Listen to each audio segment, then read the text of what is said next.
You are entering E&C's Pod of Awesomeness. All right, Birdman, so there's no sense in changing what's working, right? So I'm going to kick this thing off, evidently, with my velvety tones. And I think that's what the hoser's like. I think, while they're driving to work, they're stuck in traffic, they're about to pull their hair out, they're about to road rage, they're flipping the bird to the guy next door in the Camaro, and then they got the guy over there in the old Gremlin who's trying to be retro hipster, and they're flipping him the bird. And this is what I tell you, just lean back in your bucket seat. Just my voice is velvety. It's supposed to soothe you more than a Neil Diamond song will. All right, just relax. It's okay. There. Sweet Caroline. Do.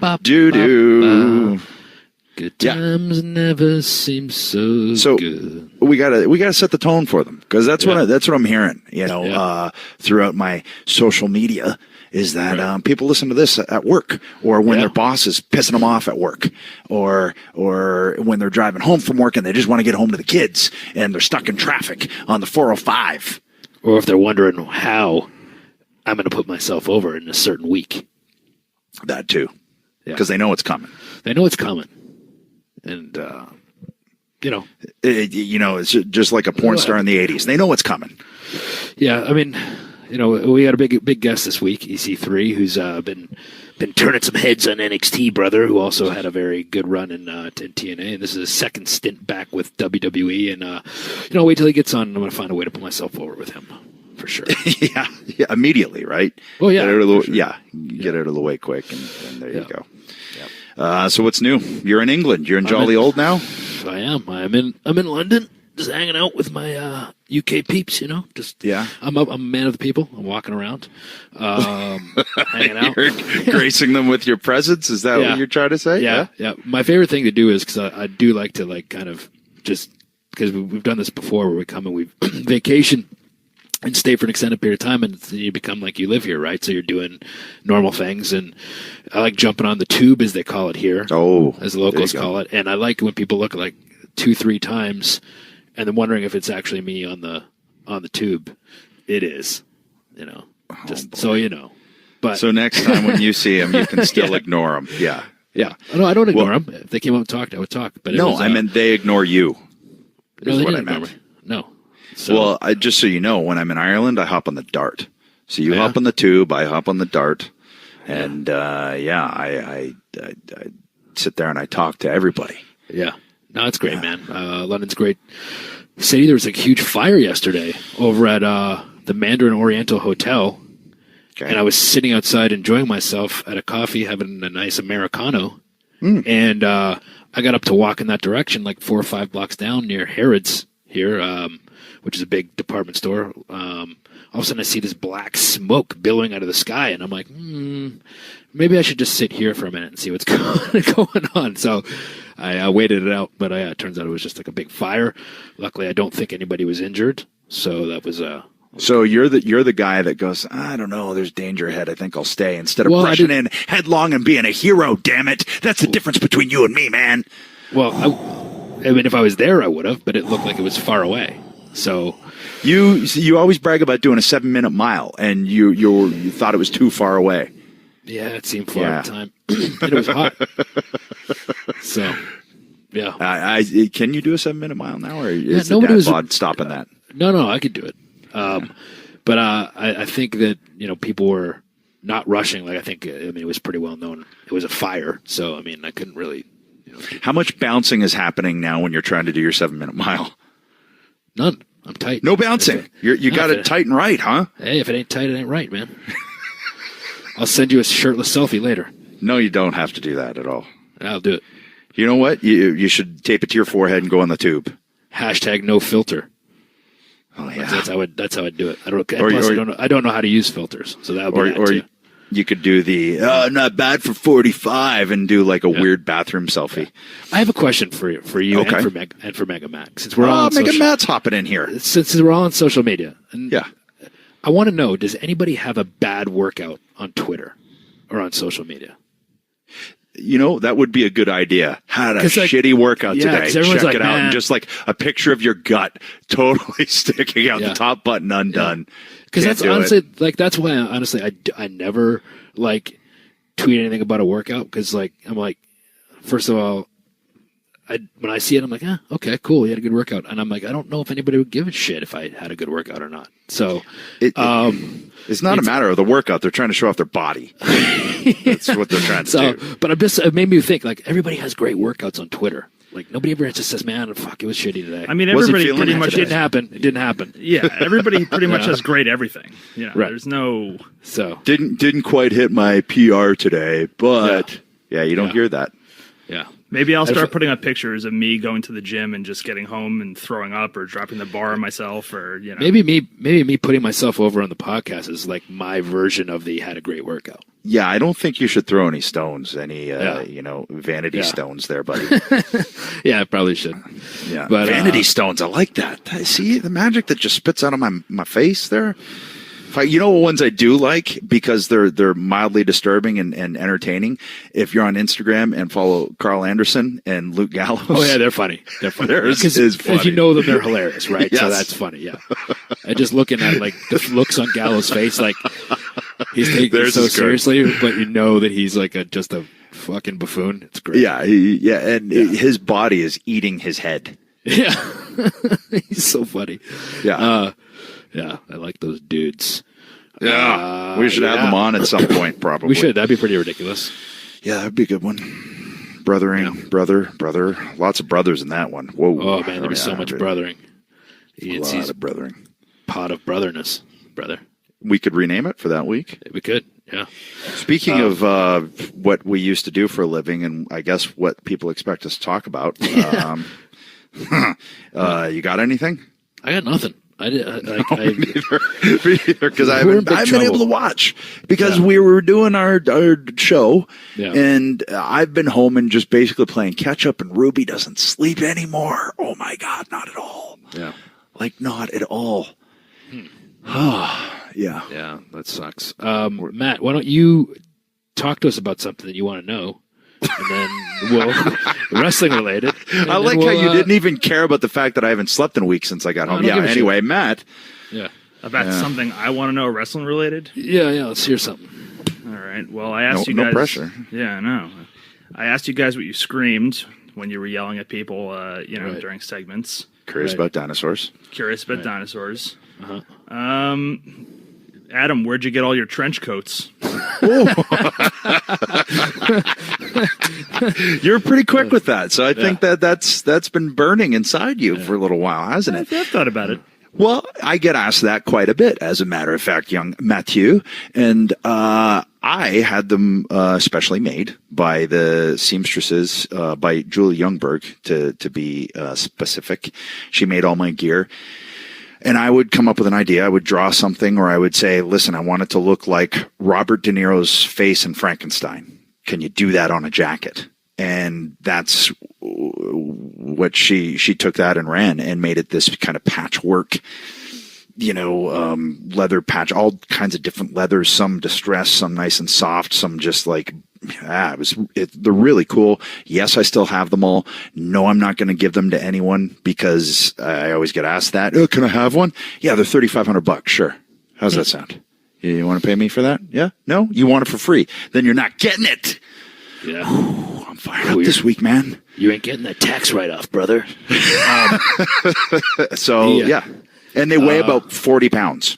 Yeah, that's why I like when I just wore the big stupid sunglasses, because I could just put them in like a box and shove them in my bag. Or a puffy shirt. But the puffy shirt was a pain in the ass, I'm not going to lie. Because, it was because, one, it was white, so you had to have one for every single night. Even for the bloodbaths, too. The bloodbaths, but you think about like when you're going on overseas tours, now you're talking about 3 weeks on the road and you need a shirt. 21 puffy shirts. Yeah. Like who the fuck has 21 puffy shirts? Who? I don't know. Who did? Tell us. We're burning desires to find out. Gangrel and I. We're the only two guys that had 21 fucking puffy shirts. I'm saying, where does one purchase 21 puffy shirts? Is there like puffyshirts.com, puffyshirts.org? There probably went up. But he and I think, were single-handedly responsible for keeping the puffy shirt business intact. I think at that point in Seinfeld time. had something to do with it too. I think so too. But no, we used to get them in Hot Topic, but we used to have to go and order them in like bulk, like order like a box of them. So, Yeah. but then like I always found like for one they were hard. Like I said, they were pain in the ass 'cause they had to be ironed because it got wrinkly. Before And we then- go too much further, can I just say, what do you think that person who sees you and Gangrel coming in, and when you order bulk puffy shirts, what do you think's going through their head? Well, maybe when they see him, they're like, okay, yeah, I get it. Like I can connect the dots. And then when they see me come in, who like I don't like, he is a gothic like vampire, like he lives that lifestyle, right? Like that's him. Whereas I was playing the part of that, and when I went in, like we kind of take turns. Like he'd get a bunch, and then I'd get a bunch, and we just bring them and whatever. And so when I walk in, they're like, what the fuck is this guy doing? Like, does he need this many? It's July. Like, it's not Halloween. Like, what the fuck? But, they were a pain in the ass to iron, and then the buttons would always pop off. And that annoyed me. So what I ended up doing is having the seamstresses, the seamstresses, I would have them sew like up to like the chest area because I really wanted to show because I had really good like definition in the middle of my there. chest. Yeah, That was the only thing I got. That was the only thing I got to show. So I was like, you know what, I'm just going to do cable crossovers from now on, and nothing else, and oil the middle part of my chest, and that's it. There you go. Go for those striations, brother. Yeah. So you know who would know all about them striations? Who? Luke Gallows and Carl Anderson. Yeah, they would. Yeah, they'd look good in puffy shirts too. I think they should bring them back. I would love to see Luke Gallows in a puffy shirt. I would pay to see him in a puffy. I also think that it wouldn't take much persuading to get him into a puffy shirt. I think as soon as he hears this, he's going out to purchase a puffy shirt, and we're going to see a puffy shirt. I guarantee you, if enough people tweet him about this and talk to him about it, he will show up on Raw in a ring entrance with a puffy shirt.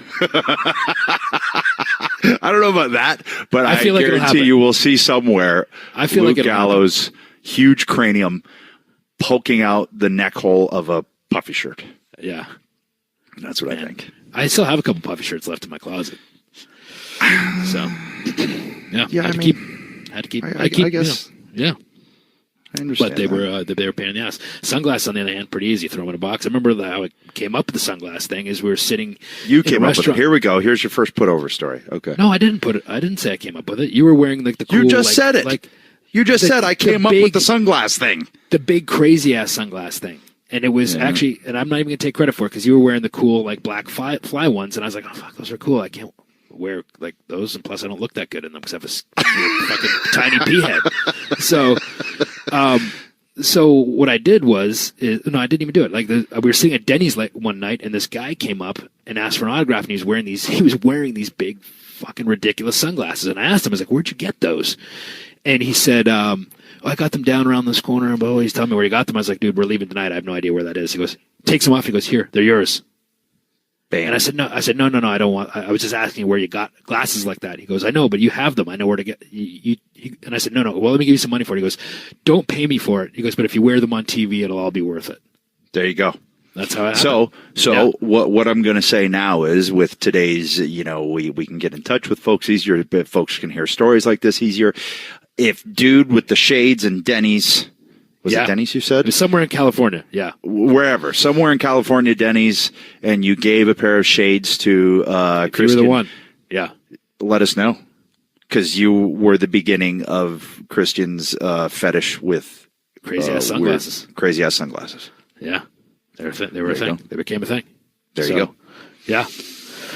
Oh, man. Isn't it funny, too, how when you look back, like how you're, like, I was in pretty damn good shape when I first got to WWE. Like, here we go. Big. Yep. I'm just saying, like, because you're dieting, you get prepared for that moment, then you get there, and you're like, oh man, you look great. Here, wear this puffy shirt, and it's like, oh okay, and then, you get used to wearing a shirt, right? So it's like I wore that for so long after, like, I kind of felt like naked out there without the shirt, which is why I transitioned to the mesh shirt because, like, I still felt somewhat like a transition of what I was as the vampire guy, but all of a sudden I wasn't somebody else. It was still kind of gothic-y, kind of different.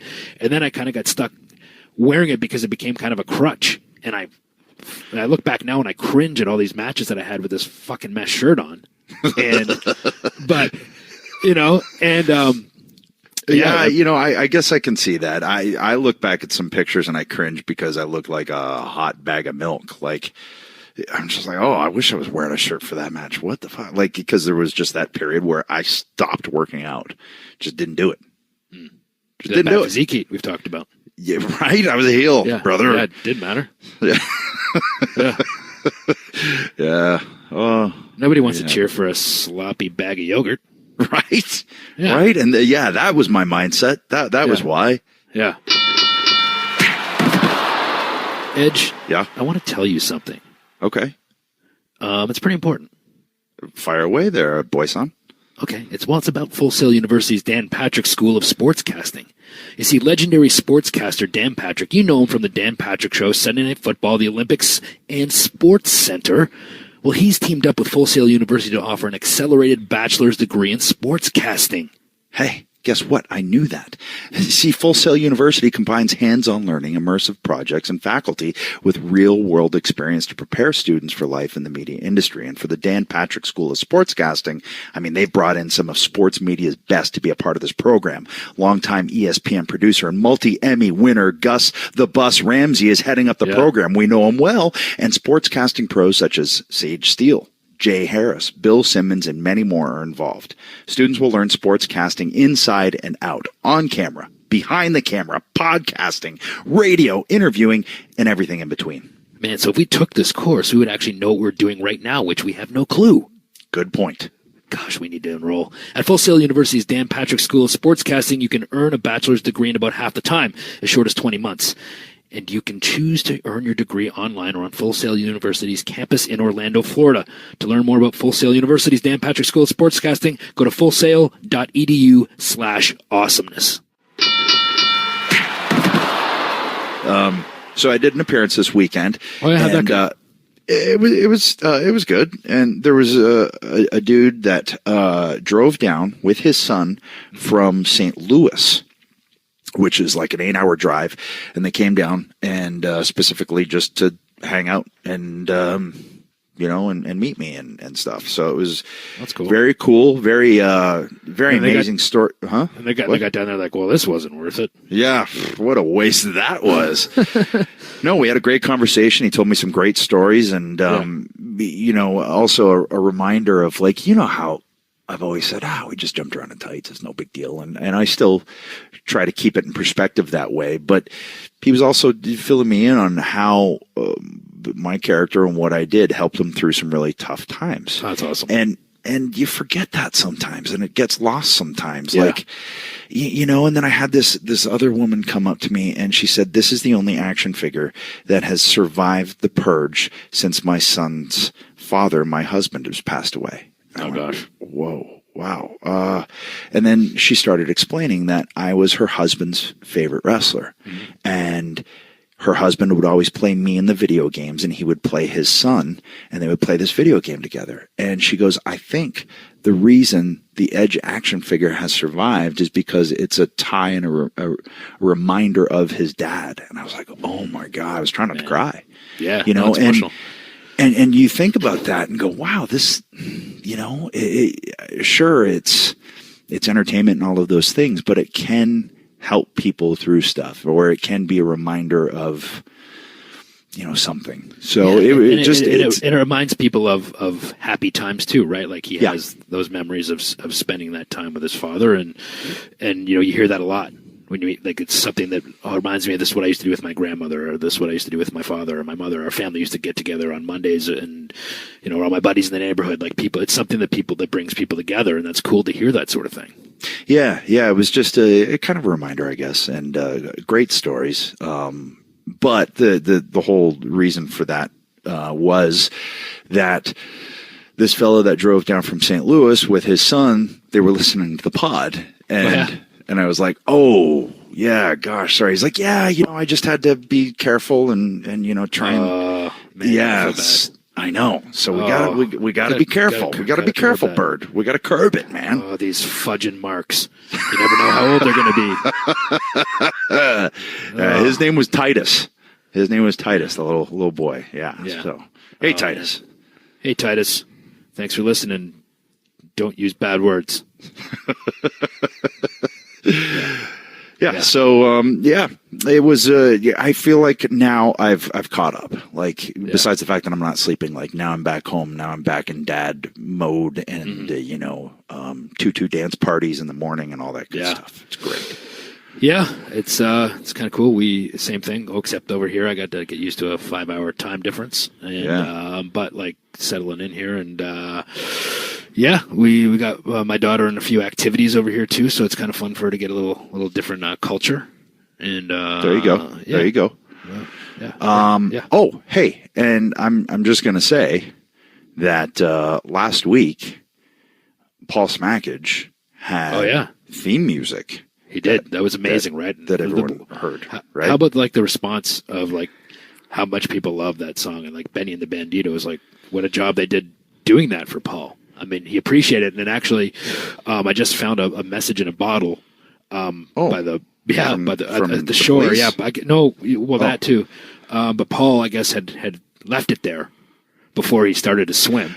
Oh, and because he's swimming to the UK because he challenged Pete Dunne. Pete Dunne for the UK championship. Yeah. So I assume that he's still swimming.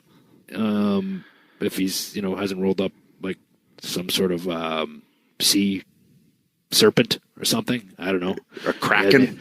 Maybe he has barnacles all over him. I don't know what his deal is all over his silk jacket. I don't even know if he can swim with cowboy boots on. That's the thing. But I'm sure he's trying to do it. I still picture him in one of those tasseled vests, personally. He might have that on. I don't know. But anyways, we haven't heard from him, so we assume he's swimming. I got a message in the bottle saying that he will have a response if and when Flip Sunset makes an appearance. When the time is right. All I'm going to say is I might have had a song sent to me because somehow I'm now the conduit for Flip Sunset. Oh, people are coming to me. And they're giving me the Flip Sunset stuff to give to Flip or somehow get to Flip through his management team because he's got a lot of handlers, that guy. Fuck. I mean, fudge. Yeah. So I think it's time that we hear Benny and the Banditos version of Flip Sunset song. All right, let's hear it. Born and raised in the USA, the most handsome man in California. He likes to surf and he likes to party. And when you think he's done, he's only getting started. Ooh, he's the man. His hair is blonde and his skin is tan. He likes to rock all over town. Cross him and he'll turn your world upside down.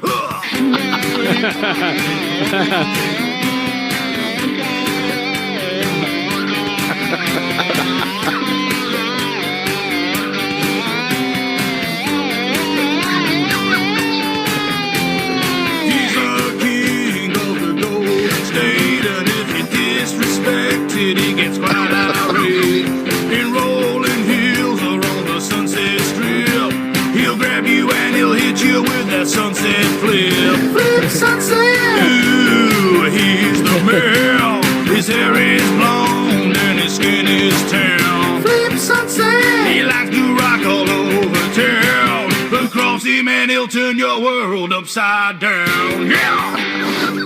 So I think my favorite part of that is the Frampton / Bon Jovi mouth guitar solo. Yeah. I don't even know what that thing is called, but when they put it in the mouth and very Flip, very Flip, very California. Well, as is Flip, right? Yeah. I mean, he's got a different vibe than completely. Yeah, completely different. They hate each other. Yeah. I think that is why they're polar opposites, right? Yeah. Because in Paul Smackage's mind, Flip Sunset's a spot monkey. Like, well, he only does one move. Yeah, the Sunset Flip. That's a high spot. He's like, he doesn't understand understand psychology. That's what he thinks. I got you. So Flip Sunset is like the Young Bucks, and Paul Smackage is like Jim Cornette. Pretty much. Okay. All right. So take your sides, folks. Yeah. There's your analogy to draw from. Yeah. Benny and the Banditos, killing it. Yeah. Yeah. Yeah. These guys are. We should go on tour with them. Yeah. Dancers. Maybe Flip and Paul could see past their differences, and they could be backup dancers or backup vocalists. You never know. Hey, do you want to announce the winner then of the Flip Sunset T-shirt contest? We should probably do that. Yeah, the winner of the Flip Sunset T-shirt contest design is at Damn Wrestling. Yeah, how about that? That's pretty crazy. And his name is Adam, and he gave us this T-shirt design. Yeah. So what he needs to do is get in touch somehow with Mega Matt. We'll get him his new Flip Sunset shirt and his Paul Smackage shirt. And I guess we should say that it's a pretty good little moniker he came up with here, huh? It is. But I think we can unveil the design to the folks on the Twitter. And by the way, we should also mention that we have an E&C Pod of Awesomeness Instagram. Yeah. Mega Matt, what is it again? What is it again? There it is on Instagram at EC Pod of Awesomeness. Okay, well, hold on. There's somebody at the door. Hold on. I'll be right back. What a fucking asshole. I mean, what a fudging arsehole. Like, leaves me here with Mega Matt. I don't know what to talk to you about when we're alone. It's very strange. Okay, hey there. That got awkward. Almost had to have a one-on-one talk with Mega Matt. Be quiet. Oh. So apparently, someone named Adam, what a stupid name, designed a T-shirt for yours truly. I'd say I appreciate it, but let's face it, the honor is yours. If anything, people should be enraged at you for making something that will cover my oiled up and heaving pecs. Plus, my lats are on fire lately. Been training with Gary Stridham and taking my Echo Pro. Anyway, you're welcome, Adam, at Damn Wrestling. And last week, I heard Paul Smackage said he was going to backstroke to England. Well, Smackage, I happen to own the world's only Concorde left in existence. So I'm going to be there in 1 hour, 42 minutes, and 34 seconds. I only do the backstroke with great whites off the Gold Coast. And they all know me by name. The Sunset Man. Flip Sunset. Chins to taint since 88. Now I'm going to go have a foursome with Bananarama. They're still hot. Well, Jesus. Wow. Flip is making towns, and he's apparently has extracurricular activities after. Well, he busted down the door and ripped this thing off my head. And just left. Oh, man. Wow. Yeah. That's he's a bit of a dick. A little bit. I'm a little bit nah here. Matt, what did you think? He said he's going to have a foursome with Bananarama, which... Yeah, that's actually pretty cool. I'm not, that's, good on him if he can get it done. Just wow. Just saying. There you go. So I don't know if Paul will be able to hear. He was pretty mean to Adam at Damn Wrestling, by the way, too. And I don't see anything wrong with the name Adam, but Smackage, especially since he's balls in his court, I guess. Well, I mean, I'm sure he'll be in England by I don't know. Well, sundown. I guess he'll be there, and what'd he say, in an hour and a half or something? So I don't even remember. I know that I don't know. He could have stopped somewhere. You never know. Like, he's a loose cannon, right? So he sounded.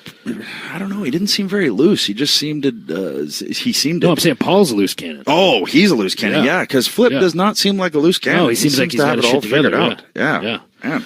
He was very tanned. Very tanned. Oh yeah. Benny and the Banditos had that right. Yeah, like Hogan Tan or Tander.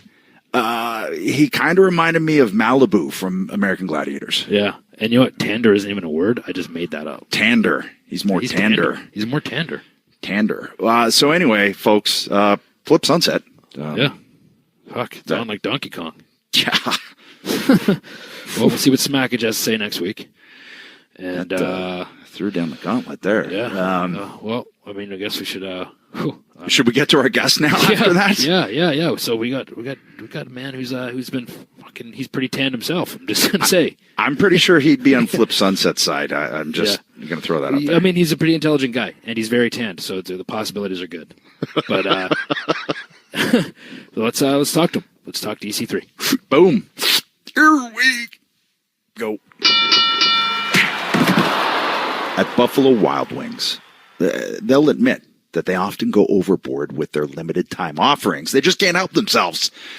Take their new signature sampler. That's right. For $15, you get wings and 3 shareable options like fried pickles or cheese curds.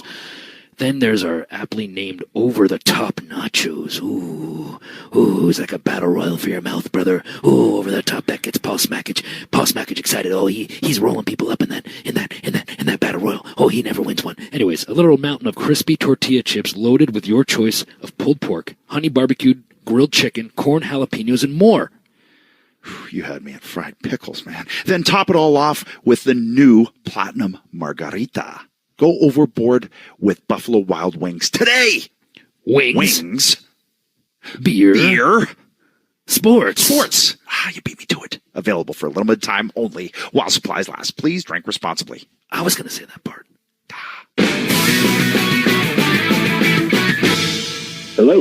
Hello. Look at you. You are impeccably on time. Look at you're ahead of time, man. He's 3 minutes early. If you are early, you're late. Is that the saying? Or if you're late, you're on time? I don't know. But yeah, I'm here. And I'm better to be early than late, I think, is the gist. What I always say is, if you can't be on time, be early. But I never do that. He's always late. Fair enough. Yeah, that makes sense. But fuck, man. Yeah, but thanks for doing this. I sent you a little DM because I couldn't remember if you're not. I didn't want to. Nothing's worse when you send somebody a text and then you don't hear back and you're like, why didn't this asshole text me back? Yeah. And then you see them like randomly, you're like, dude, you never text me back. Like, oh yeah, I forgot to tell you I changed my number. So you just text somebody that you don't even know, like a bunch of stuff they probably don't understand because it's like wrestling lingo and stuff like that, you know. But or people are lying to you and they just don't want to text you back. Yeah. Anyways, entirely possible. I have another Christian in my phone too. So there's been a couple times where I was texting this Christian, probably crazy shit, but I almost texted you it. Yeah, but you caught it last second. Yeah, I'm like, wait, wrong Christian. Although I don't know if you'd appreciate it because it's more like, I don't know. I think he'd appreciate it. Yeah, probably. I've always appreciated. Hey, I'm dead inside. See, I would appreciate that. I enjoyed that. Yeah. I'm dead inside. Yeah, I don't know what I'd respond, but I would definitely laugh. Yeah. So the last time I saw you, we won't give it away because it's going to air on our show, but you play a certain role in one of our skits. And I was telling Jay, because he wasn't there, that you like dove in like a damn sailor's dive, no arms, just head first into this character. And people will see come November or whatever it is. But you never know when you write this stuff, like, okay, are they going to really understand this? They're going to get it. Yeah. I don't think you even needed to understand it. You just were like, yeah, sure. Yeah, okay. And then took it somewhere else completely. The pristine direction you gave me was like Jose Lothario, but weird. Maybe I'm like, and I was just starting to feel it out too, but I thought there'd be a couple more takes. But then, we did like one take here, one take there. Plus, I'm new to Sean, so I don't know if he knows me yet. And, are you serious? You guys haven't met? Oh, okay. We met a couple times, and but I was new to the. We haven't been like sitting down talking shop or anything like that. So I was like, this guy's gonna think I'm an idiot or a piece of shit, or he probably thinks I'm both already. Little I know he's the coolest man alive. Yeah, so, I figured that out. But and it was a lot of fun. And if you ever need an asshole to exploit, I'm your guy. I love exploiting assholes. That could be taken the wrong way. Yeah, but you looked like you had a blast, and it's always nice, to have that. Go, okay, cool. Well, now we know we have somebody that is just as stupid as us, and will clearly, be okay with all of this, because you just never know. But I won't, and again, I won't spoil it. But Sean looked equally as ridiculous, if not more so, than the rest of us. So we'll leave it at that. which he was also a champ about and killed it. So there's that. Yeah. There's that. But There's that. So there's that. So how's things going, man? I mean, people can I guess see for themselves, but we want to hear from you. Oh, things are great. Life's good. Professionally, feeling great. Personally, I just live with my demons every day, and it kind of helps. It helps the workout. I think the only thing that sucks is not being on the road constantly, because then you get to wallow in your own filth at home too much while you're still in the system. Yeah. No, but everything's really good. Great opportunity, and hopefully doing well. And I think what I appreciated is about you and like, so you and I go back a little bit, because when you were first with the NXT, that was not the NXT that we know now, where it was, kind of, you came up from FCW and you did and OVW too, right? Yeah. So I was in OVW as a man who was trying to get a job. I was never signed to OVW. Yeah. But I was like, I didn't really know what you're about. Like I very rarely like judge people like a book by the cover, but something about you, like when I looked at him, like, I don't like this guy. I don't like him at all. And and I was like, and I remember just like, there's a couple times like we on a rental car shuttle and you'd be there talking, joking around, and for whatever reason, I'm like, I just don't like this fucking guy. I don't know why I don't like him. And then, TJ Wilson, who's also, a good Tyson friend of both of ours, Tyson Kidd. I happened to bring it up to him one day. I was like, I don't like that guy. And he's like, oh, he's really cool, man. He's really is a good guy and he loves the business. Really? I just don't see it. I'm sorry, I don't see it. And then I'd gotten injured, and I was off for a number of months. And I came to FCW when it was in Tampa to get back in the ring shape and get in there with somebody. And you volunteered to do it, and I was like, well, okay. So you and I started like a little rapport there where we started talking to each other, and then we kind of got the keys to the place, if you remember this, right? Like they gave us the keys. Yep. And basically, it was just you and I on the weekends. We'd go in this building, and it was just you and I. And I was like, man, I was completely wrong about this guy. I really like him. Like, he's a really, really funny, like quirky in a good way. And I understood like the passion you have for wanting to be a wrestler and what you wanted to do and what you wanted to accomplish. And I remember even times where we would just go in the ring. We just start calling, like we just called like matches and we just wrestled for like 30 minutes. And there's nobody in the building except you and I. And then you and I, after that, we would just sit there and we'd literally sit in the ring for like 2 hours and just talk about like everything, like life, wrestling, like just characters and psychology and all kinds of different stuff. And then after that, I was like, I was completely, and that's why I never try to judge people by their cover. Not to say that yours was bad. It was just for some reason that was the first impression I had of you, but it was completely wrong. I found myself really liking you. So basically, they've heard us talk. They want to hear him talk. You're a dick. He's not. That's right. What it boils down to. That's pretty much the gist of it. Okay. Turns out I'm the asshole. I'm certainly no. I actually, I'm aged now, and just the other day realized I constantly make bad first impressions with everybody in the industry. It seems like nobody ever likes me off the bat. I don't know if it's because I have an outlandish personality, but I'm also an introvert at the same time. So I'm always skeptical of saying things, and then sometimes I might say too much, and I don't know, I suck. But once like a fine rash, once you get to have me around a while, you tend to like me. But the time we had together, I was coming off an injury too. I believe it was my third or fourth knee injury, right? Knee surgery, yeah. And that was kind of the changeover from FCW to NXT, and kind of like new management taking over, new coaches, new everything. And I was kind of in a weird spot. I was between developmental and the road. I was kind of in between, and something was about to happen, maybe, but then I got hurt, and then, out of sight, out of mind.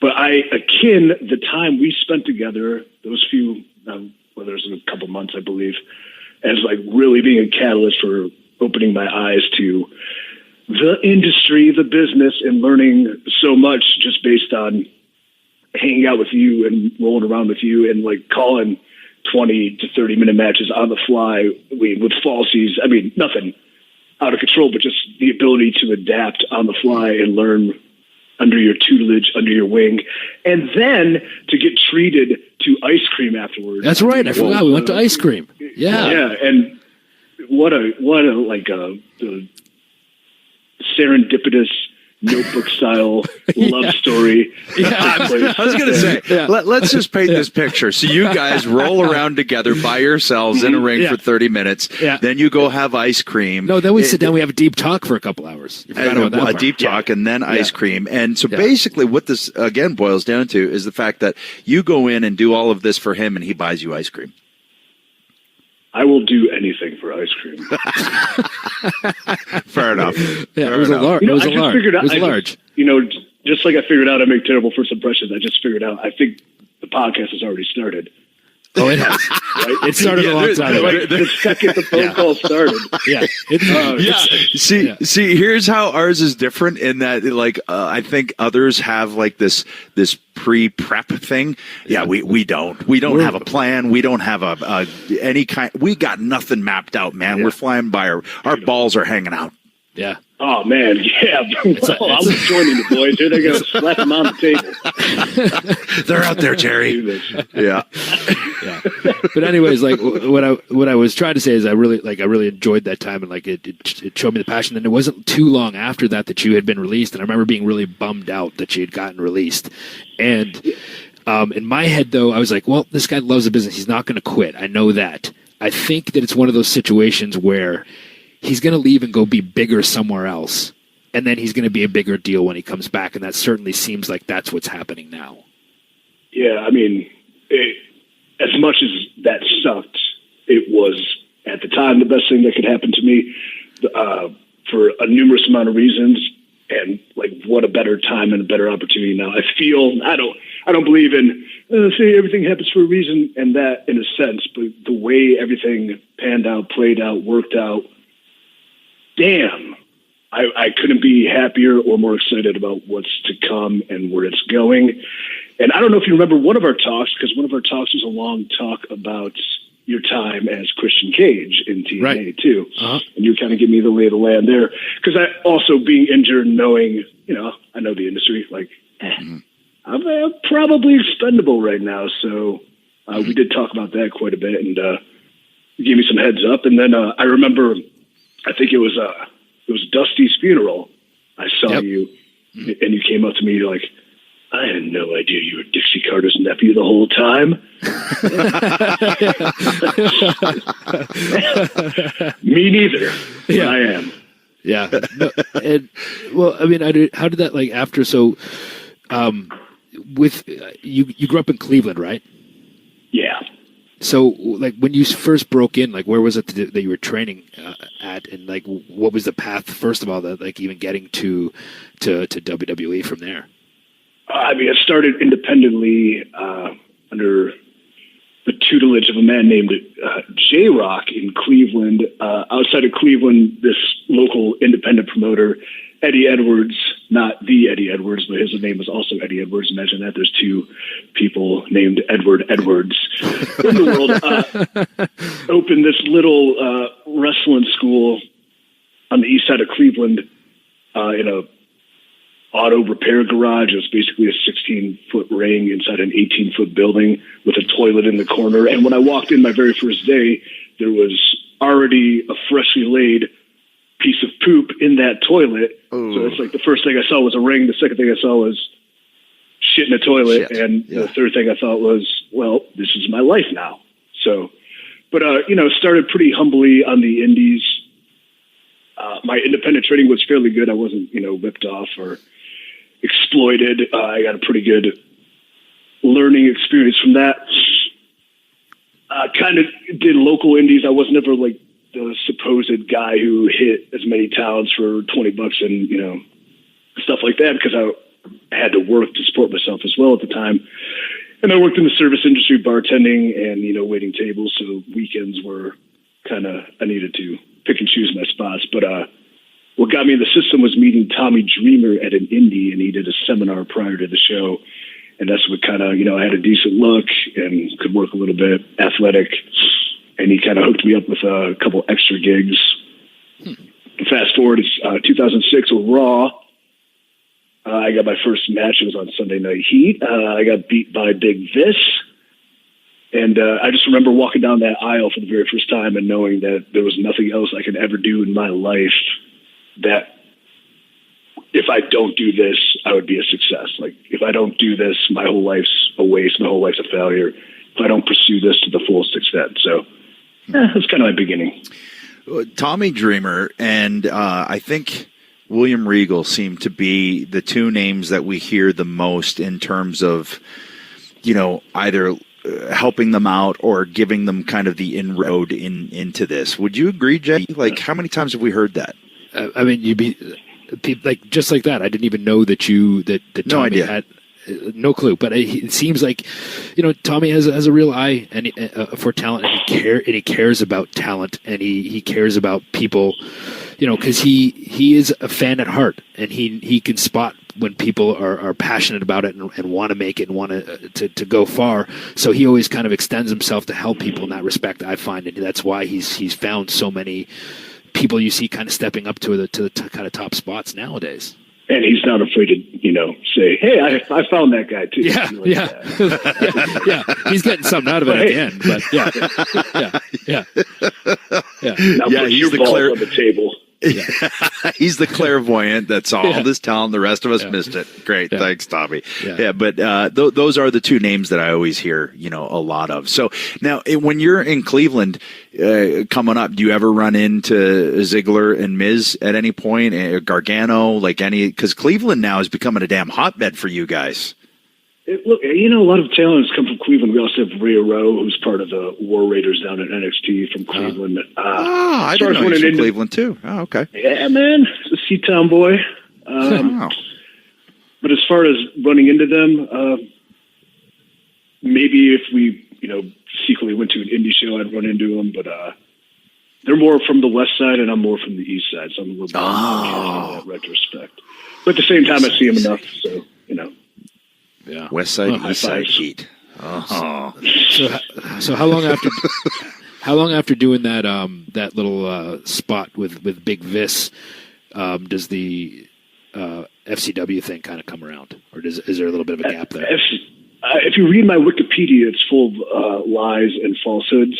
So I can good, because I didn't read it, and maybe. But anytime I read something about me, it's like, oh, he signed in 2006. No, man, shit. 2006, I'm still not on the road. Come on, I can't be that bad.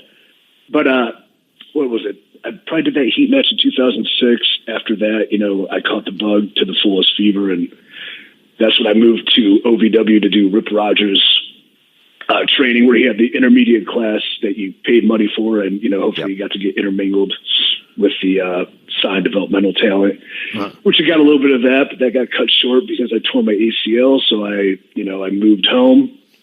I got a call about being an extra at this one gig, but I was 3 months out of a 6-month recovery for ACL surgery, and I said I can't do it. So I was completely probably written off the system. And at the same time, the next person they called from the Cleveland area that went to do the extra thing did get signed, Michael Tarver. So I'm all is lost. Finally recover enough where FCW actually had a paid tryout. So you had to pay money and get to Tampa, Florida, and you'd get a look. But I felt I was so far out of the system. Dreamer wasn't there anymore. Nobody I called or texted or emailed returned anything.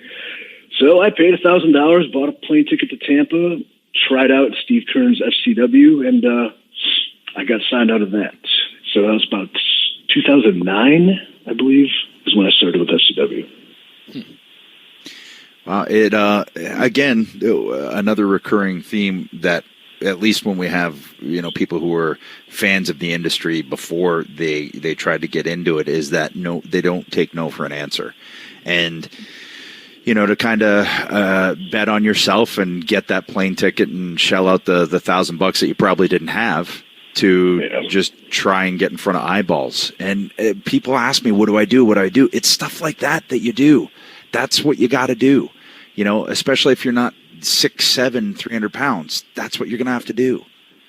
you just can't stop, man. And that's just anything in life. If you really want something, just do it. And I hate to quote Nike, but I just did, and I feel like a fool about it.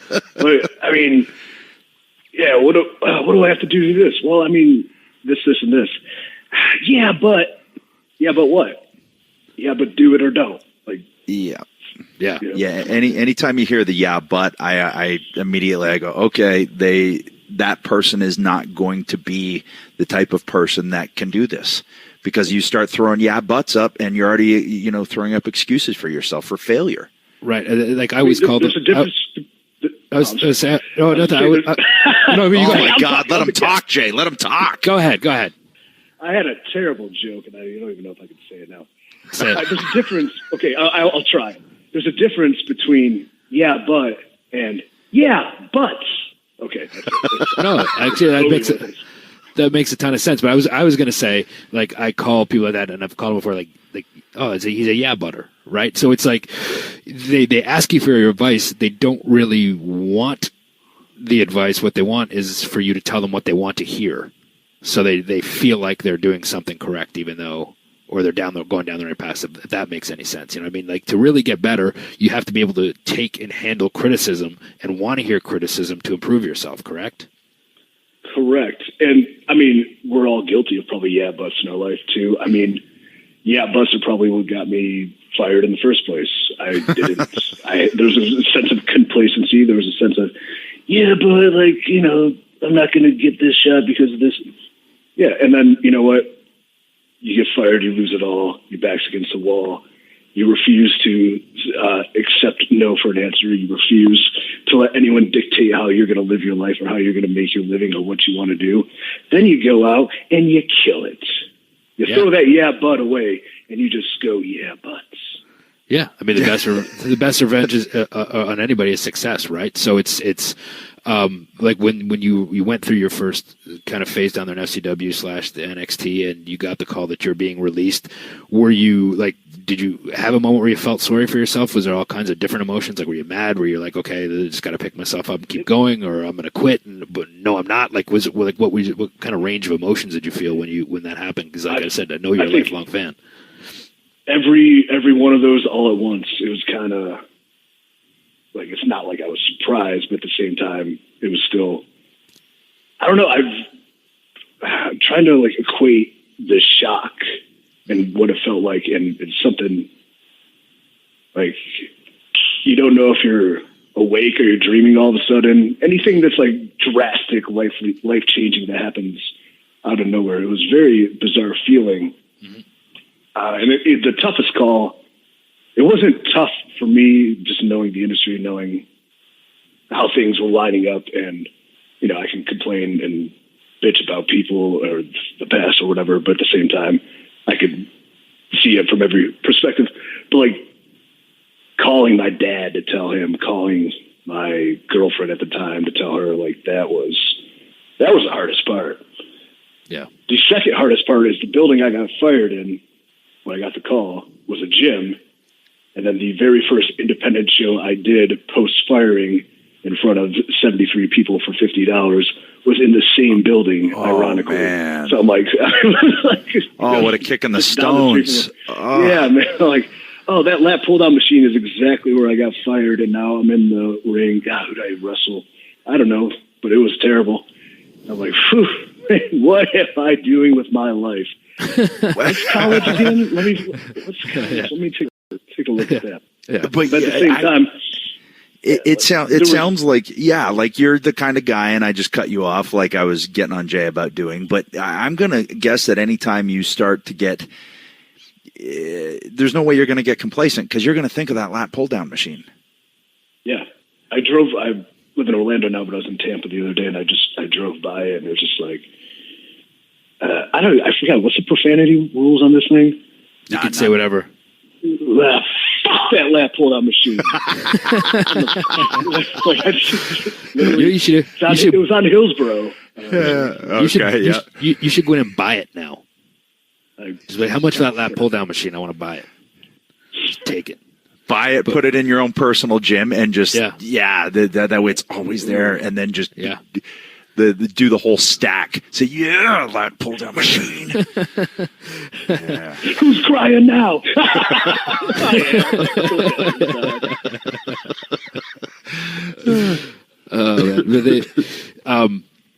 Yeah, so I mean, yeah, that's kind of it's a big shock too. Like I said, going back to kind of where it all started, and then reality kind of kicks in there too. Like, were you kind of like toiling around a little bit? I hate to use that word on the indies until the TNA thing happened, or were you knocking on their door? Did they come to you, or how did that whole situation kind of come to be? When things work out, it's so weird how they work out. Right. I didn't have to toil too long because at the time, I believe it was John Gaborik was leaving WWE and going over to TNA. Mm-hmm. So, and he enjoyed some of my work from WWE, or saw that I at least had potential and charisma. Something he can do, he can bring somebody in and start building new people as they were, getting rid of old people. Right. Not old, but, former things. So it kind of worked out. Like, we started talking. I mean, I had 3 months between WWE and then being able to do something. And then I think right at the 3-month mark, we were in talks. And then I think a week after that, I started. So there was that point where I was like, what's next as far as, because you know what? I have bills and things, and like, oh my God, I have to fill out a job application. What the yeah, how does that work? What'd you do the past 3.5 years? I fought in my underwear. Christian took me out for ice cream a couple times. I traveled extensively and coach across the world. Coach.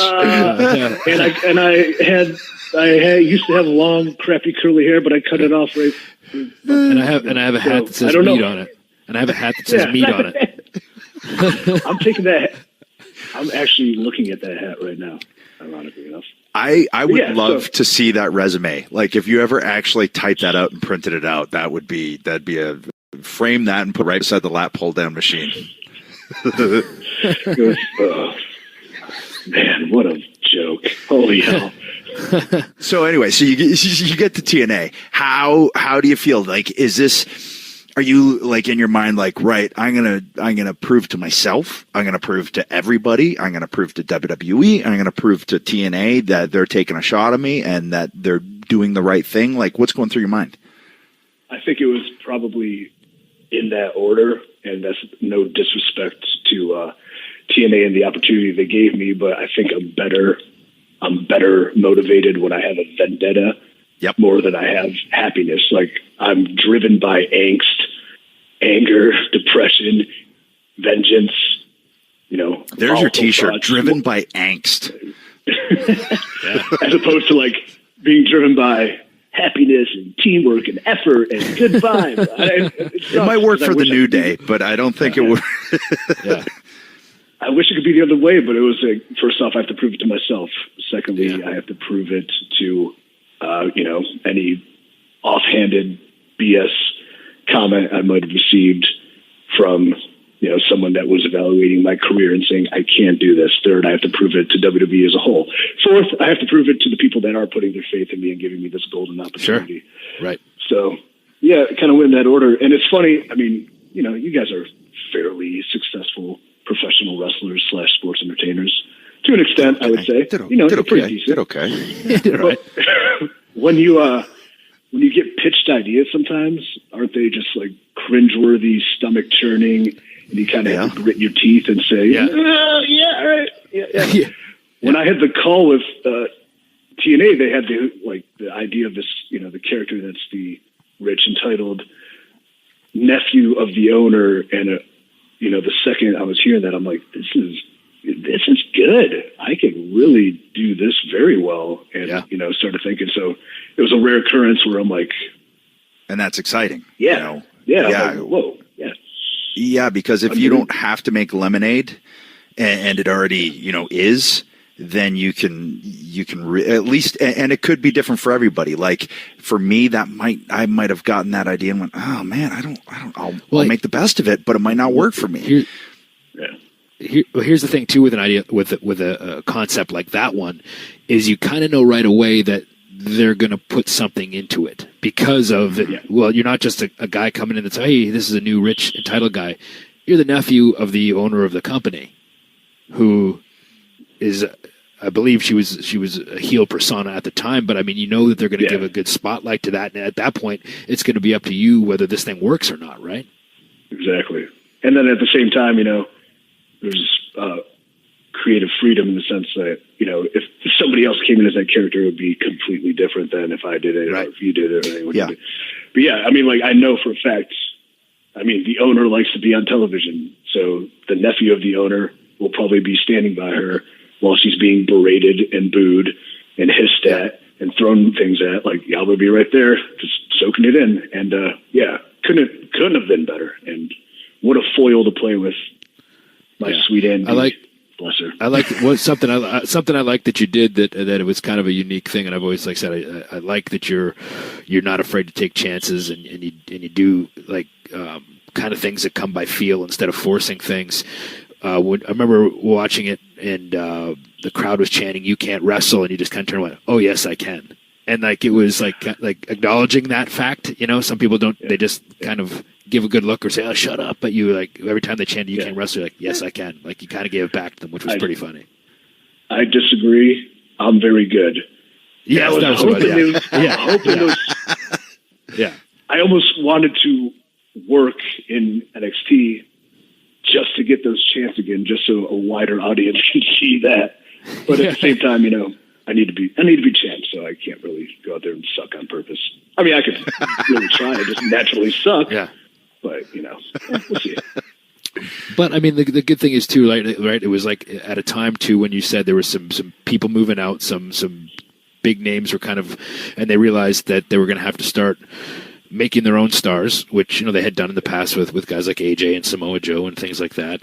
But that you were like now going to get a legit chance to kind of work your way up and potentially be like a top guy that you've always wanted to do. And even though, like I've said it too, like when I went to TNA, for me, I needed to know when I went there that I could carry a show, that I could work in a main event spot every single night and be that guy and be trusted upon to be in that spot, because there is pressure being in that spot. And I took it very seriously. Like I said, even though it was the ultimate goal was at some point to get back to WWE and go higher than I had before, this was also the goal to make this place the best it could be at that time too. So, was that also like, were you very excited about the possibility? Did you feel you were ready to kind of start working like main event, like length matches and things like that?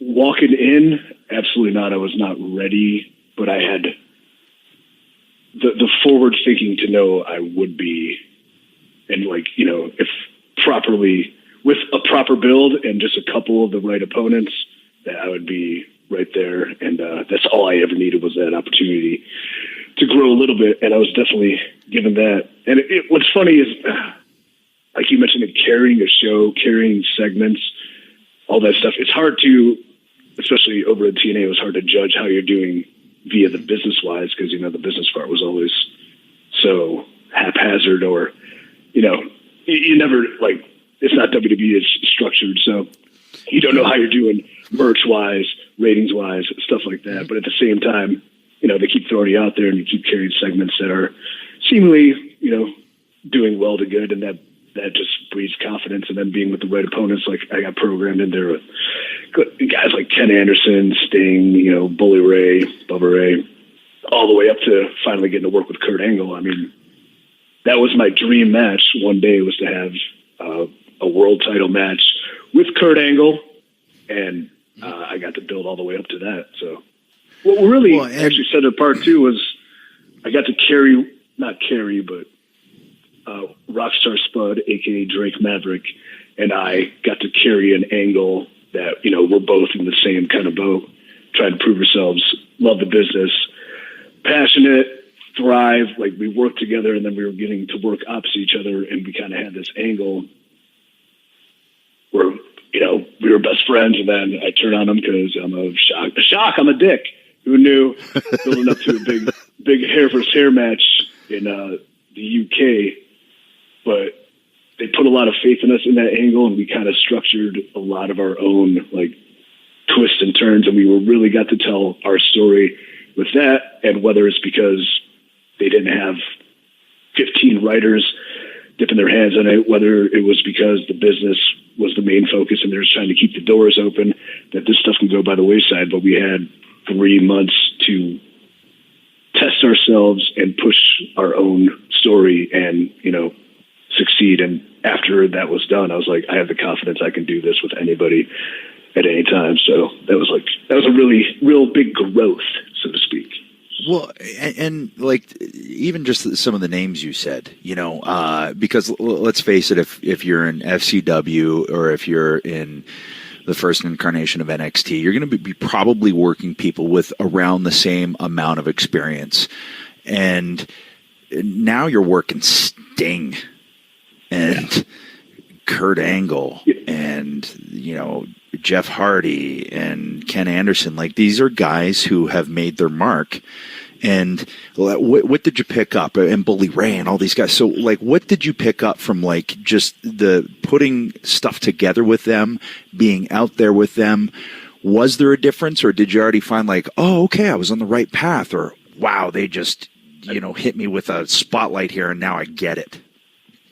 I think I definitely feel I was on the right path just for being a student of the game, because my path was always, I want to be a main event player. I want to, I'm not super attracted to just moves. I'm attracted to the in-between the moves. I'm not super into like, oh, good match. I'm super into great story. I'm, into emotion and things like that. And what really clicked, I was actually just talking to this guy. I don't know if you've ever heard of him, John Cena. John Cena. Chain gang? Yeah. I think it's a soft she. Oh, okay. We're talking about like what it felt like, what it really clicked for me, the difference between you think you're over and you're fucking over. When I finally got to stand in the ring with Sting, and I'm cutting this promo, and he finally comes out, and just the way it felt with the crowd, you can feel something different. I mean, this is in front of like 700 people in the Impact Zone. This isn't a 20,000 seat arena at all, but just something felt real and tangible and different. And I'm like, so this is what it feels like. Okay. Yeah. And that's kind of like really clicked for me. I mean, yeah, it's an aha moment, right? Yeah. Ah. And then I beat Sting, so that's cool too. And there's that. Yeah, it was kind of it was the other but. Yeah. I will conclude that with upon that, then there came main event style pacing, working. Maybe it's not technically the most superior stuff we're doing, but it's like the little things in between things, the psychology of it, maybe this hammerlock isn't completely torqued in, but who cares, because people are on the edge of the seat seeing who's going to win this fight. So, and as much as people want to get into the nitpicking of, the torque of the hammerlock and all of those things, that is not what makes money. It really isn't. And if you're having a match with Sting and it's not the most technical masterpiece ever, it doesn't matter. Because like you said, that reaction to Sting and that real guttural, they've invested in this guy for whatever reason at the beginning of his career, and he's worked the Ric Flairs of the world, and he has learned and adapted and all of these things. You truly do hear the difference in the entrance. I remember the first time I worked Taker, I went, oh, wow. Whoa. Okay. That's a different reaction. And that's by that time I'd already worked, some pretty heavy names, but that was one reaction where I went, oh, everything just changed. That is cool. It's not even the noise, it's the feeling, right? Everything. The noise, the feeling, the mood changes. And when you can get to a point where you're changing the mood of everyone in an arena, that's when you're now doing something. That's when you're going to start like, okay, that's over. That's making money. That's moving units, however you want to look at it. Good stuff. Wrestling rules, guys.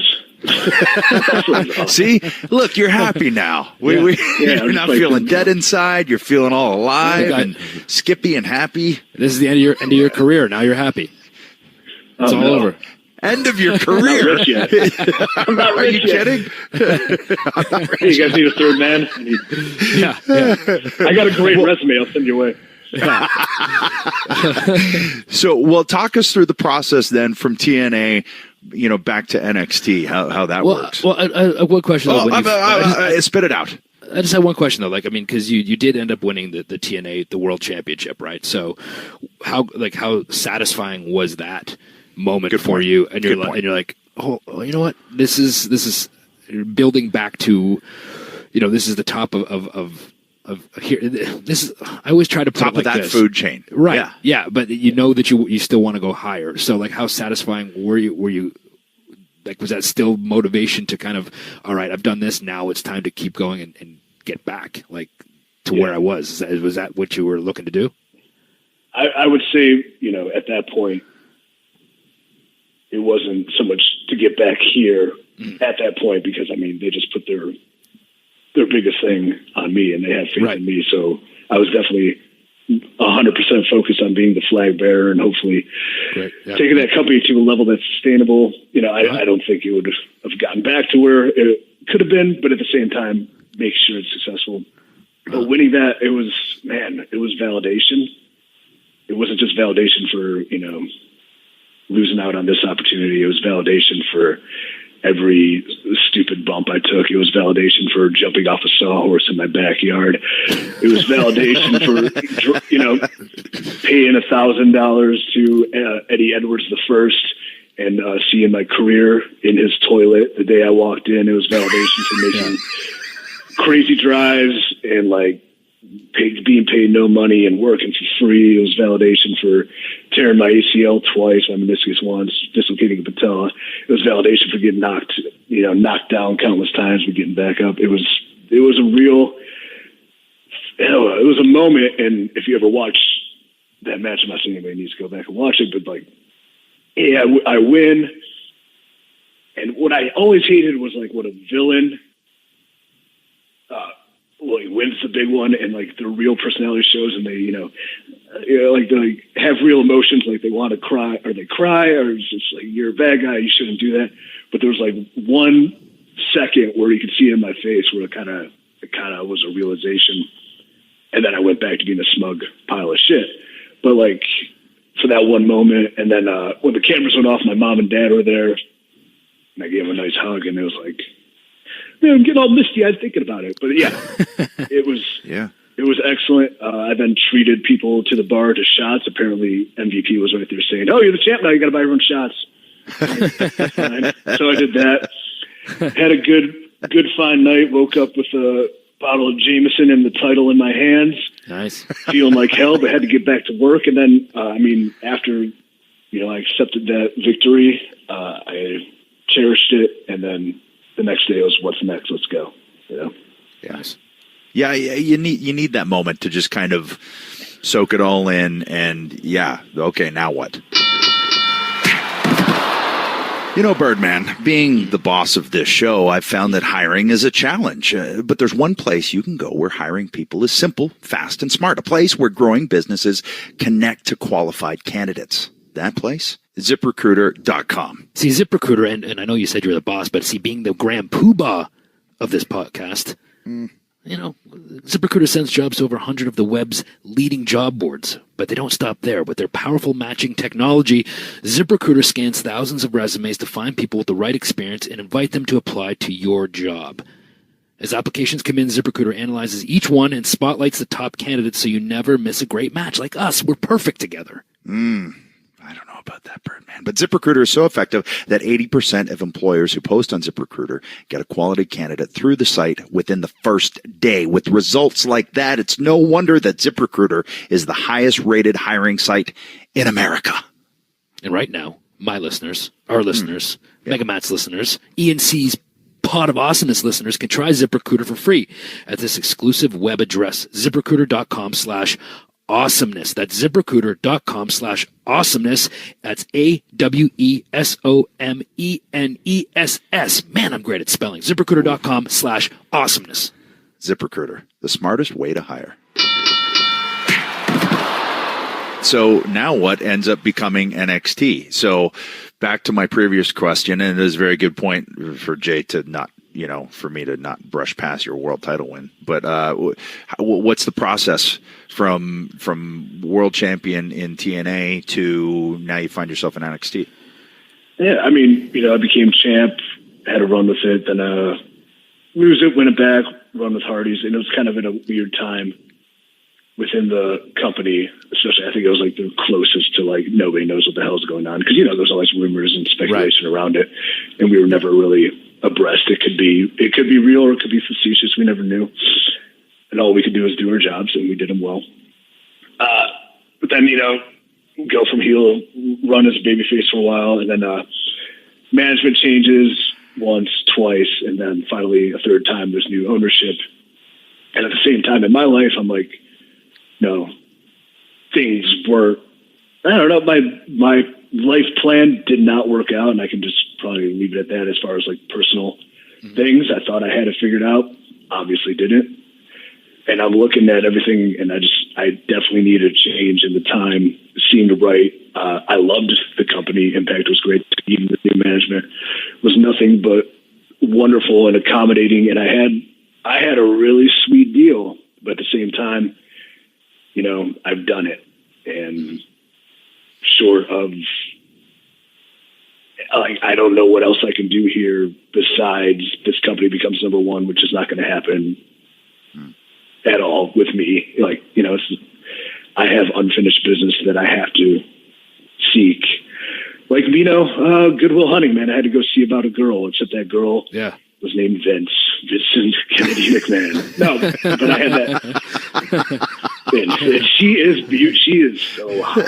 She's not crazy at all. She's a little boxy, a little bit, thick around the shoulders, but not like in the back of my mind that was, and there was other options of what I was gonna leave regardless before my time, just because I had to do something with my life to change it, or I was complacent. And even if I'm making good money, I'm still complacent. I'm still not happy.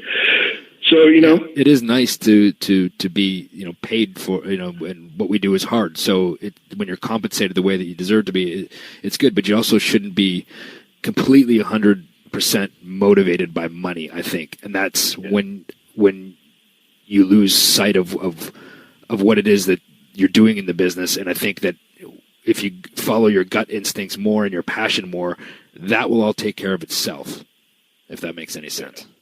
It did, and you're absolutely right, especially about the gut. The gut just said, it's time. It's like, I'm at a good age. I'm at hopefully a wrestler prime age. Like, now is the time. I look at the landscape of Raw and SmackDown and NXT, and I'm like, these are guys that I was doing unnecessary bumps with in developmental, and they are, worldwide stars. And though I'm a worldwide star in a sense, I'm not there, and I should be. In fact, if it sounds like a dickhead thing, I think I'm better. I think I'm better than that. So I need to go prove it.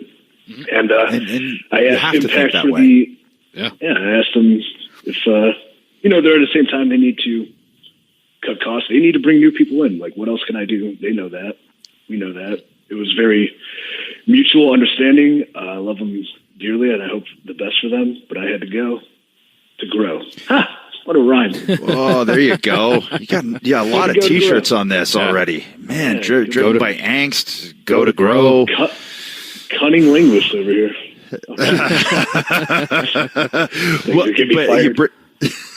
You bring up a really interesting point that if it becomes, to Jay's point, if it becomes just about money, then there is going to be complacency. And we've all seen it.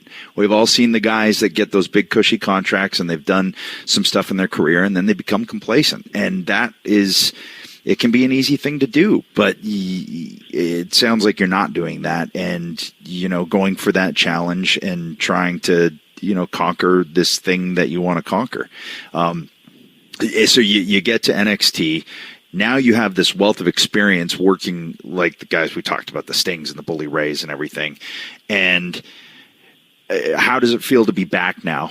You know, you come back, you're in the 6-way ladder match, you know, you're in a good spot. How do you feel going forward? How did it feel coming back, actually, I guess, before we get there? Oh, man. I mean, just walking in the back of, you know, the WWE arena again and seeing that giant board with all the arrows pointing. And I'm like, yeah, it just, fuck, man. I was like, this feels right.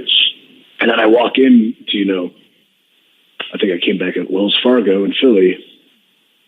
Like, just walking into an arena with all the hustle and bustle, people putting the show together, walkthroughs, things going on. I'm just standing there in a suit, but like an 18,000 seat arena, and I'm looking around knowing that every one of these seats is going to be filled tonight. Holy hell, this is it. This is where this is where I want to be. This is where I belong. Then coming back to do TakeOver, the biggest show they've ever had in New Orleans. I mean, walking to a prime opportunity to have like a show-stealing match in that ladder match. Again, you know, I'm just walking down the aisle when I get there, and like I got verklempt a little bit because it's like such a long journey back to just an opportunity to do this, not so much, you know, walking back to do it because I did it before. Yeah, I've walked down the aisle plenty of times, but, you know, it was like NXT on the road, no one cared. It was, you know, getting squashed on SmackDown, no one cared. This, like, I have a significant part in this gigantic production with some of the best talent in the world, in the greatest wrestling company in the world. Fuck you, Lat Machine, you know, like, it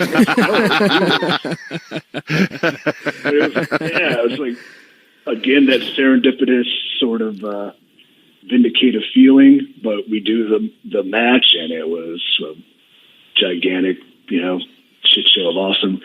And, you know, I could go to the back and just be like, yeah, validated, hell yeah. And then you wake up and it's like, all right, what's next? Let's go.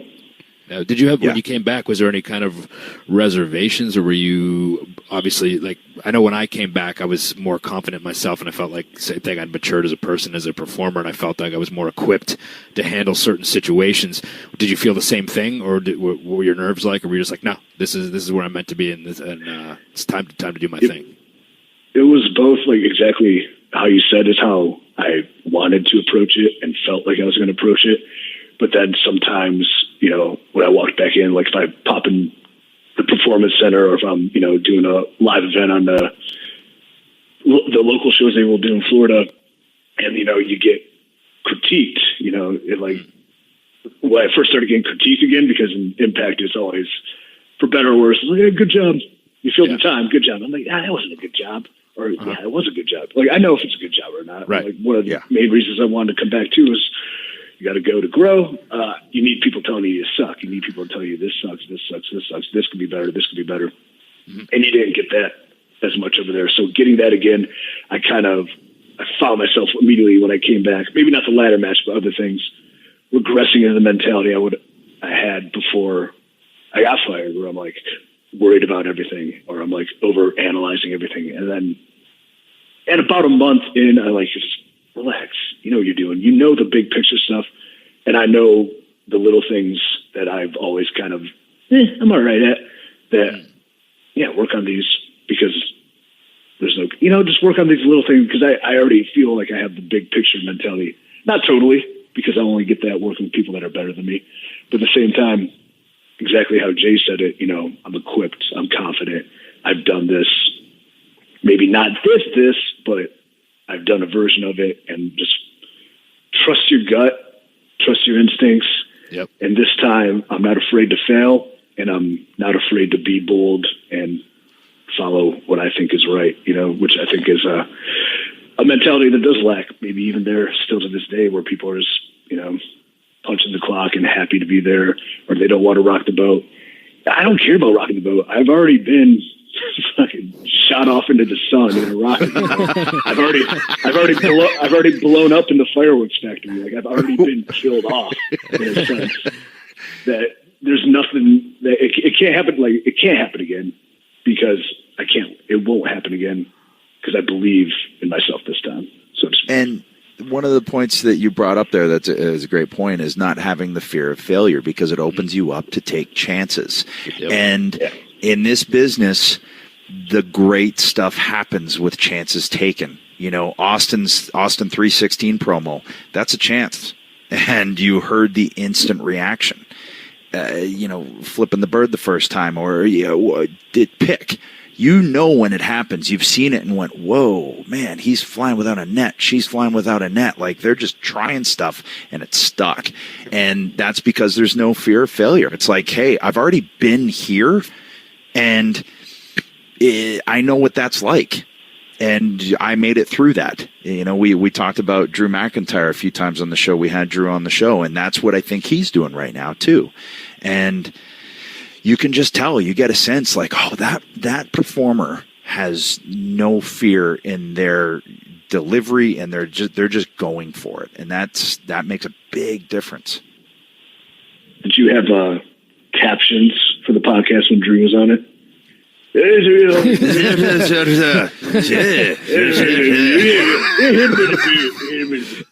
No, yeah, audio captions. we got the gist of what he was saying. In Braille. Yeah.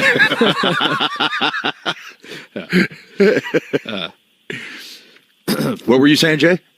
No, I was just saying that. It was. I don't know. I can't remember what I was saying now. Threw me off. You can't be afraid to fail this time. You have to be bold. You have to trust your gut. But it's never, it's never at the extent of the business that you're being ordered to conduct.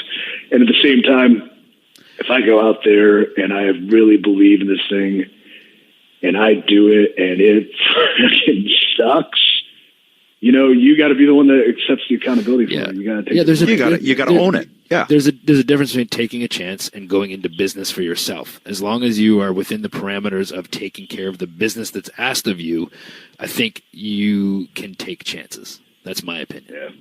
Very well put. Yeah. Ooh. Even coming back to, NXT doesn't seem to structure as me Raw and SmackDown promo-wise. A lot of the promos I've done have been kind of off the cuff where they've caught me after a match or things like that. So nothing's changed in the sense like these are, natural reactions or how I would speak. Like they're not, written diatribes. These are my words, my verbiage, my supposed intellect. The stories I'm telling with my mouth hole are making it to, to the television product, which has been really, really cool because I think that's, one of my best assets in the sense is being able to conduct my message in my weird and bizarre way that gives people a really bad feeling about me at first, but eventually coming around to really, really like me. That's right. So if that's a lesson that we've taught here today, then we've done our job. But yeah, man, we should. We've kept you a little while here. We should probably let you jump. Well, and here's what's happened on this pod is people started off listening to this, going, "Man, I don't like this guy," but now they love you. You're a baby face. They're rooting for me. You know what's weird? Yeah, but like, all right, they're gonna push me. If they put me out there as an antagonist, they're gonna love me. If they put me out there as a good guy, they're gonna hate me. Right. And it's just something I got going on for me. That's a constant conflict. Just go out there and tell me you're a good guy. I'm a walking opposite day, man. I'm just bizarre bullshit. Yeah. But honestly, guys, I would really not want to hang up because when I hang up, then I really got nothing to do. I'm just gonna.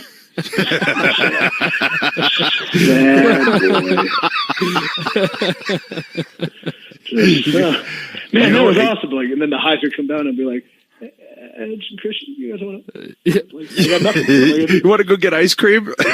Yeah. I'm gonna show you my lap. Hey, hit me up when you get back from London, bro. Yeah. I'll meet you at the Chasey Street on Gandhi. Yeah. Hey, if you're not doing anything, just come over to London. Hang out here. Hey, man. They got this We're coming over there going on. So. Yeah. Are you coming to the show? Not the Download Festival. I'm coming to the UK tournament, which I think is I'm here. I'm like, I walked past walked past Royal Albert Hall the other day. I'm like, man, I should buy a ticket and go in there and watch the show. Why don't you just put you on the list, bro? Huh? Well, I don't. Can you get me in? Yeah, I know a guy. All right, cool, man. I'll talk to Paul, man. I'll get you. You guys can go get some British ice cream. Yeah, it's so sweet. We have a reunion we've been waiting to have. They'll turn the lights off. It'll be just you and I left in Royal Albert Hall talking. That'll be the end of the movie. Dude, for real though, those were the times. Those are some things that, like, lessons learned there. I really appreciate and molded my mentality to what it is today. So thank you, man. Yeah, man. Jay. You're a swell guy. No. You might be the only person that's ever said that. That's Here's the thing. I always try to find a way to put myself over on the podcast, and lately I've been finding ways to do it but having other people put me over, but it's really me putting myself over. So I kind of set the stage, and then they put me over, and in a way it's me putting myself over. You incept the put over. All right, Right. see, now I'm just dragging you on so you can keep talking to me. Don't go back to the loneliness. No, I really appreciate the opportunity to talk shop with you. I'd love to do it whenever, and hopefully see you both soon. And I can't wait for November and my Twitter mentions to blow up with that segment because it's going to be ridiculous. Yeah. At the end of the day, no matter what has been said or done, I shared a ring with Shawn Michaels. That's right. Exactly. You're welcome. Think about that. Thank you. Well, it was good talking to you, man. Really appreciate it. That was fun. Thank you, boys. Appreciate it. Continued success, man. Really appreciate it. That was a good chat. Good dude. Looking forward to seeing where he goes from here. Onward and upward, man. Trajectory. He's just got shot into the sun, like he said. Want to know why? Because we rocket strapped him to the sun, brother. Oh, I didn't even realize that way back when we were at the FCW arena, just him and I rocket strapped him then. Oh, all the way back then. Back then, okay. Well, you know what? You're going to put yourself over. Well, just adding me to that concoction. Boom! Yeah. It's going to be like nitroglycerin. Pow! Ooh. No, but it was good talk. Good guy. Like you said, he's a little off color with his the way that he is, but that it's great and it's entertaining and it's funny and it makes him unique. And I always like talking to people that have a unique view of themselves and of the business, but are lifelong fans. And he definitely is and has that. So, yep, good chat. We do good stuff. And also, we have our Flip Sunset theme music from Benny and the Banditos. We have our T-shirt design winner. We had a run-in, or I guess a strut-in by Flip. Yeah. And you're still in England. I am, yeah. So you're brought up to speed, everybody. Yeah. That's the long and short of it. So we'll see you fudging Marks. Yeah, kept it clean. You fudging Marks next week then. There you go. That one was for Titus. Yeah. Fudge. Here we go.